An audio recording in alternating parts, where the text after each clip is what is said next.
अस्सलाम वालेकुम वरहमतुल्लाह। ये है जी मस्जिद फ़जर, जिसमें आप सल्लल्लाहु अलैहि वसल्लम ने फ़जर की नमाज अदा की थी। ये मस्जिद फ़जर, और बिल्कुल ही इसके साथ ही खजूरों का बाग है पूरा, जिसमें आप सल्लल्लाहु अलैहि वसल्लम ने खजूरें लगाई थी। और मस्जिद फ़जर के करीब ही मस्जिद कुबा के वो मीनार ऊपर से नज़र आ रहे हैं।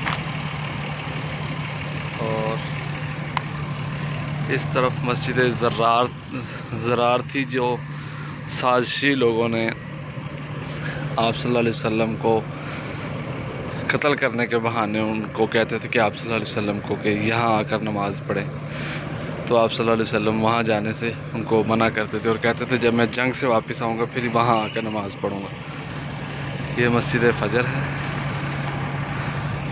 और दूसरी तरफ मस्जिद ज़रार और वो मस्जिद कुबा, जहाँ मीनार नज़र आ रहे हैं, और ये खजूरों का बाग।